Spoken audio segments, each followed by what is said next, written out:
Good Friday morning, everyone, and welcome into today's daily Bible reading for May the 3rd. Today we are reading together the 54th Psalm. Psalm number 54 is entitled Prayer for Deliverance. We are looking again at one of those 13 Psalms which give us a historical context for their writing. This one comes from First Samuel chapters 23 and 26. We are told in the superscription this is for the choir director with stringed instruments, a maskil of David, which Psalms 52 through 55 are described as maskils of David. But the historical setting is, again, 1 Samuel 23 and 26, when the Ziphites went and said to Saul, "Is David not hiding among us?" So going back to those texts, 1 Samuel chapters 23 and 26, David's on the run from Saul, and David finds himself among the Ziphites, which should have been okay for him because that's his people. They are those belonging to the tribe of Judah. They were his family, in some sense, his relatives, his tribe. And yet they betrayed David. They sought favor with the king, sought with King Saul instead of protecting David. And here is David as he is going through this situation. Again, just expressing his emotions, expressing his feelings. His confidence is in nothing else but God. And I think that's what this is. I think this is certainly a psalm of confidence, a psalm of confidence. So let's read together the thoughts, the emotions, the feelings that David was experiencing in this particular chapter of his life, which was a very difficult chapter, but at least for our purposes, has provided a lot of opportunity for him to write as he did, as the psalmist that he was, and give us all this great material that we do have for us to think about and meditate upon as we go throughout this day. Appreciate you taking some time reading along with me. Let me go and get the text on the screen, and we will do that very thing. Read together here Psalm number 54. Psalm 54, again, a prayer for deliverance. Psalm 54, verse number 1.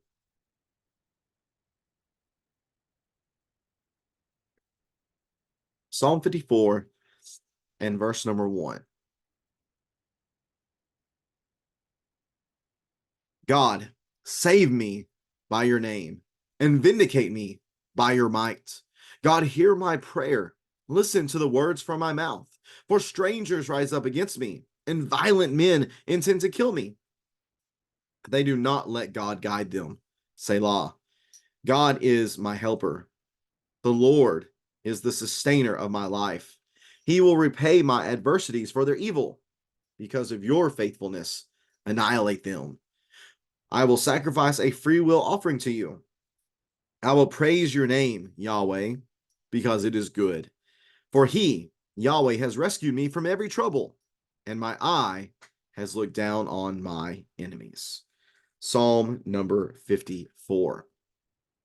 A short psalm, but a psalm that conveys great meaning to us, beginning with the first couple of verses here. God, save me by your name and vindicate me by your character.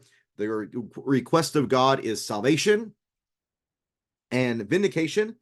And the things that David is counting on that pertain to God to allow such a thing to take place would be, number one, his name. I think that's in reference to God's character. Save me by who you are, and then also do so by your might. So because of who God is, and because David recognizes God to be so great and powerful and mighty, he has confidence and hope that God actually can give him salvation and can give him vindication. Verse number 2, God, hear my prayer.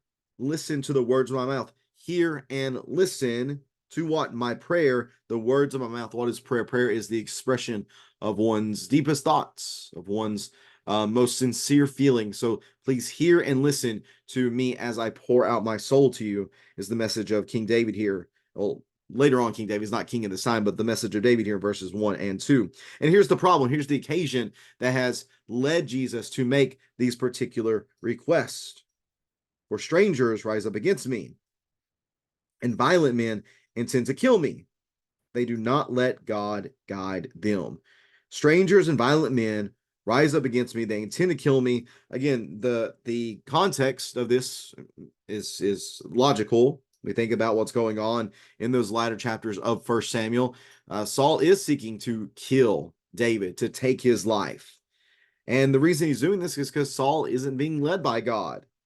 This is a common theme that we've seen so far in this little section of Psalms 52 through 55, which are all again described as maskils of David. Going back to Psalm 52 and verse number 7, here is the man who would not make God his refuge, referring to Doeg. That Doeg did not have confidence in God. Doeg did not trust in God. He did not make God his refuge. In Psalm 53, in verse number 1, it's the fool who says, "There is no God." The fool is the one who does not live as if they are accountable to God. Well, now we have in Psalm 54, in verse number 3, we have people who do not let God guide them. That's true of Saul. And I would say as well, that's true of the Ziphites.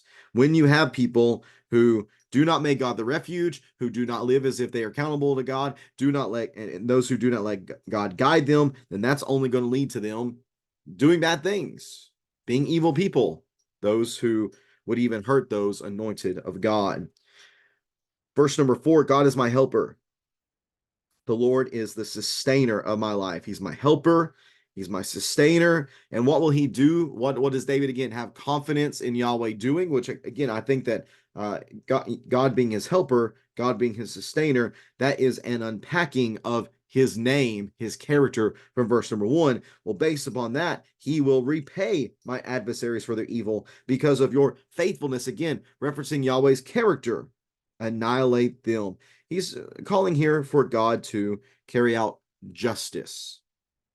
That the source of God's justice is his character, it is his faithfulness, and David is confident that divine justice will be on his side as Yahweh looks down and sees the situation, sees David as his anointed one, as one who is faithful to him, as one who's being pursued by evil people. He will see that David has confidence in Yahweh, that Yahweh will see these things, and he will again help him, sustain him, repay the enemies, annihilate them, wipe them out. So what's David's response then? David's response is verse number 6, I will sacrifice a freewill offering to you. I will praise your name, Yahweh, because it is good. Notice that it is referenced here a freewill offering. This does not seem like an offering that is a result of a vow, one of those situations where if you will do this, Yahweh, then I will respond with this particular sacrifice. This is just straight gratitude. We might say kind of like spontaneous worship, spontaneous gratitude for what God has done for him. And again, though, what's this all based upon? This sacrifice of a free will offering, this praise of Yahweh is what? It's because of your name. Again, character. And what is it about God's character? God's character is good. God's character is good. He is a helper, a sustainer. He is faithful to those who are faithful to him. That those whom God is in covenant with, he protects them, he sustains them. Again, he helps them, he is faithful toward them. And David has experienced this within his own life, for he has rescued me from every trouble. And my eye has looked down on my enemies. Some translations say I look at satisfaction with my enemies. The idea here is David being able to say, I stand victorious over my enemies because of God, not because of his own might. Remember, David's on the run.